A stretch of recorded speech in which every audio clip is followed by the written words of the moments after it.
Assalamualaikum warahmatullahi wabarakatuh. Selamat datang kembali di Python Masterclass. Kali ini kita akan melanjutkan materi sebelumnya, yaitu tentang Object Oriented Programming atau OOP bagian kedua. Jadi bagaimana cara mendefinisikan sebuah kelas ya? Kalau kita kemarin sudah berbicara membahas bahwa segala sesuatu di Python adalah sebuah objek atau kelas, maka untuk mendefinisikan kelas di Python, kita pertama tulis nama kelas ya, dilanjutkan dengan namanya ya. Jadi perintah kelas dilanjutkan dengan nama kelas ya. Nah, untuk mendefinisikan nama kelas ini harus menggunakan format camel case ya, dalam artian kalau ide terdiri dari dua kata ya, nama kelasnya terdiri dari dua kata, misalnya nama dan kelas ya, maka N dan C nya harus besar. Kita tidak boleh menggunakan nama underscore kelas ya, atau nama kelas digabung tapi N dan C nya kecil ya. Kenapa harus menggunakan camel case? Karena ini adalah sebuah konvensi ya, istilahnya adalah kesepahaman antara semua programmer Python di seluruh dunia. Kemudian setelah itu kita menggunakan sebuah method init. Nanti kita akan bermain-main dengan method init, kita belajar bersama-sama. Self, kita juga akan memahami ya apa itu self nantinya. Kemudian di bawahnya kita bisa tuliskan nama method selanjutnya ya. Baik, daripada bingung, langsung saja buka Jupyter Notebook masing-masing. Sekarang kita akan belajar cara mendefinisikan kelas ya. Saya akan menunjukkan dua cara. Pertama di Python 3 ya, yang memang sekarang kita pakai ini ya. Oke, jadi caranya adalah tuliskan perintah kelas, kemudian tuliskan nama objeknya, nama kelasnya ya. Ya, kelas dan objek sama ya, nama kelasnya. Jangan lupa format camel case. Artinya kalau ada dua kata, kata pertama di masing-masing kata ini harus besar ya, harus kapital. Kalau dia satu kata ya tuliskan saja nama misalnya ya. Nah, kemudian setidaknya ketika kita sudah mendefinisikan, setidaknya harus ada satu argumen. Jadi kalau kita langsung eksekusi maka akan error ya. Harus ada minimal satu argumen. Kita hanya ingin melihat cara mendefinisikannya. Kita belum berkenalan dengan method init ya. Jadi cukup kita berikan argumen pass ya. Baik. Sekarang di Python 2, di Python versi lama, maka perbedaannya adalah ini Python 2, perbedaannya adalah ada tanda kurung setelah nama kelasnya ya. Ada orang yang menuliskan objek seperti ini ya, jadi harus menuliskan setelah tanda kurung ada tulisan objek, atau cukup tanda kurung saja. Jadi bagi teman-teman yang nanti melihat program milik orang lain ya di Python, dia mendefinisikan kelas dengan tanda kurung seperti ini, maka jangan kaget, itu adalah masalah preferensi saja ya. Setelah kita mendefinisikan nama kelas, langkah selanjutnya adalah mengassign kelas ini ke dalam sebuah objek atau sebuah variabel. Sebut saja var1 ya, adalah nama, jangan lupa tanda kurungnya. Oke. Eksekusi, kita cek tipenya. Maka dia adalah sebuah kelas ya. Nama kelasnya adalah nama ya. Dia adalah bagian dari sebuah method main ya, underscore main. Ini adalah menunjukkan dia berada di eksekusi utama di Python ya. Nanti kita akan jauh lebih dalam lagi. Baik, setidaknya sampai sini teman-teman sudah bisa mendefinisikan sebuah kelas. Sekarang kita akan lebih advance ya. Anggap saja kita definisikan sebuah kelas dengan nama kulkas ya. Kulkas alat pendingin. Kemudian kita mulai bermain dengan init. Cara penulisannya adalah def underscore init underscore ya. Memang penulisannya seperti ini ya, agar dia memang tampak beda ya, dan bisa dibedakan dengan method yang lain. Jadi ini adalah namanya method ya. Setelah mendefinisikan kelas, kita tuliskan def ya. Jadi di balik def ini namanya adalah method ya. Dalam kurung self, nanti akan saya jelaskan apa itu self, merek dan harga. Jadi ini adalah method, dan di dalam tanda kurungnya method ini adalah attributes ya. Self ini digunakan untuk mereferensikan atau merujuk ke objek di mana nanti kulkas didefinisikan ya. Jadi nanti sambil jalan kalau kita sudah bermain dengan contoh akan jauh lebih mudah ya. Apa kegunaan dari method init ini? Kegunaannya adalah ketika kita mendefinisikan kulkas nantinya, jadi kulkas dalam tanda kurung, maka kita wajib mendefinisikan atribut merek dan atribut harga ya.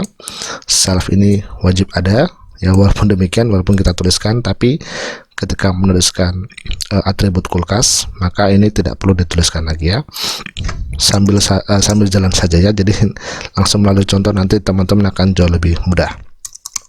Self merek sama dengan merek, self harga sama dengan harga. Kalau bagi teman-teman yang bingung ya, ini sudah ditulis merek, tulis lagi merek, tulis lagi merek ya, harga ya. Ini adalah sebuah konvensi kesepakatan bahwa ketika setelah kita mendefinisikan method init, maka kita juga harus menuliskan lagi atributnya, self merek, self harga. Dan ini nanti akan saya jelaskan lebih detail lagi ya. Baik, ini kita eksekusi saja dulu. Oke. Kemudian kita definisikan variabel contohnya, anggap saja barang satu adalah kulkas, jangan lupa tanda kurung. Kemudian tuliskanlah mereknya apa. Mereknya anggap saja Samsung, harganya anggap saja 500 ya. Jadi ini adalah string, ini adalah integer ya. Eksekusi. Nah, perlu diperhatikan bahwa ketika kita mendefinisikan dengan cara seperti ini, jadi kita tuliskan nama atributnya apa, isinya apa ya, maka kita juga sebenarnya bisa langsung ya, jadi langsung saja ya. Nama atribut pertama adalah Samsung, yang kedua adalah langsung tulis 500 ya. Tapi perlu diperhatikan bahwa teman-teman harus konsisten ya. Jadi misalnya saya tuliskan seperti ini, merek sama dengan Samsung.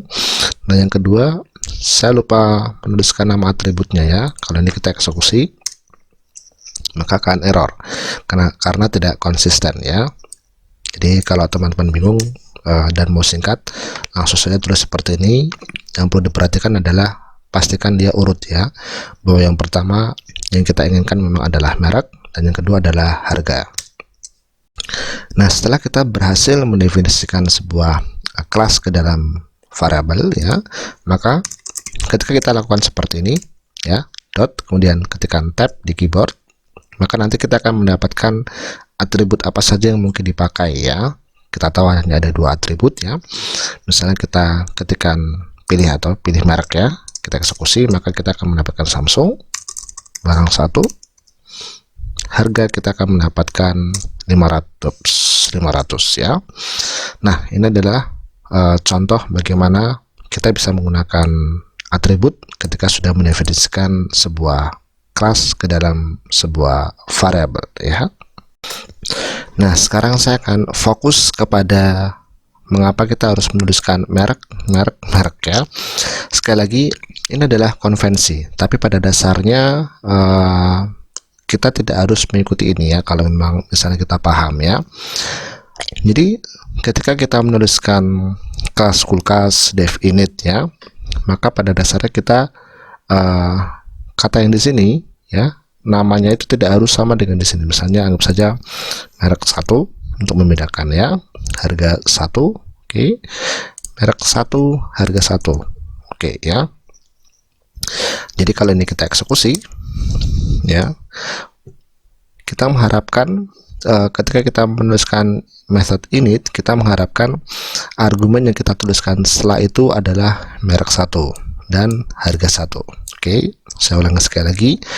Ketika kita mendefinisikan kulkas, maka kita mengharapkan ada argumen, nama argumennya adalah merek 1 dan harga 1. Jadi kalau kita tuliskan di sini, merek 1 adalah Samsung, harga 1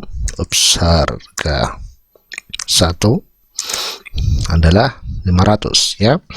Nah, setelah ini kita masukkan, maka di baris selanjutnya kita ingin ada sebuah variabel ya, atau sebuah objek begitu ya, dengan nama merek, di mana merek ini adalah merek satu ya, tidak usah merek misalnya betul-betul berbeda ya, brand ya, ini price.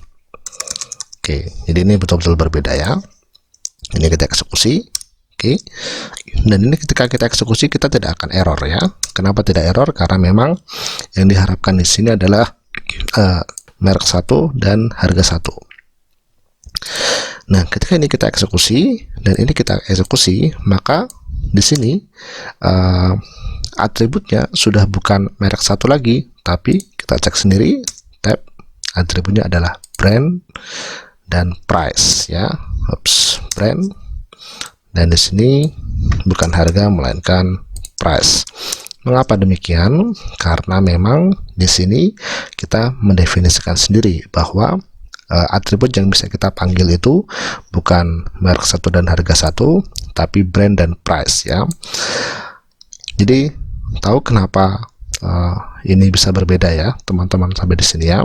Tapi pada dasarnya agar tidak bingung ya, sebagai sebuah konvensi, karena untuk lebih simpel saja, maka cukup apapun nama atributnya setelah dev init, maka di sini juga usahakan namanya sama ya, jadi tidak membuat bingung. Tapi ketika teman-teman ingin membuatnya berbeda, maka teman-teman juga bisa melakukannya karena memang paham kegunaan dari nama atribut itu sendiri ya. Baik, ini kita ini bukan merek satu, ini mereknya, dan ini harga. Oke, ini juga sudah bukan brand lagi. Kalau kita cek lagi, ini merek, dan ini sudah bukan price lagi, tapi harga. Oke. Nah, sekarang saya akan fokus ke self ya. Jadi tadi kita sudah jelaskan bahwa merek kenapa namanya sama. Sekarang kita akan bahas self. Jadi self ini adalah pada dasarnya ketika kita contohnya di sini barang satu dot merek ya. Jadi ini sebenarnya sama saja dengan self dot merek ya. Jadi self di sini itu merepresentasikan barang satu. Oke. Jadi ketika kita tuliskan self merek ya, dan di sini barang satu merek, maka yang dia akan panggil adalah merek. Apa mereknya? Samsung ya. Jadi self ini digunakan untuk merepresentasikan ke objek, di mana objek ini adalah hasil dari nama kelasnya. Sekali lagi, self ini merepresentasikan nama objek yang merupakan hasil dari definisi kelas kulkas itu sendiri. Jadi kalau saya mau tulis misalnya barang 2 ya, kulkas ya, kali ini mereknya bukan Samsung tapi Toshiba, harganya 1.200.000 ya, 1.200 ya, maka ini juga sama saja ya, barang 2 dot harga. Oke, kemudian barang 2 dot yang pertama merek ya, barang 2 dot harga ya. Jadi ini sama saja ya.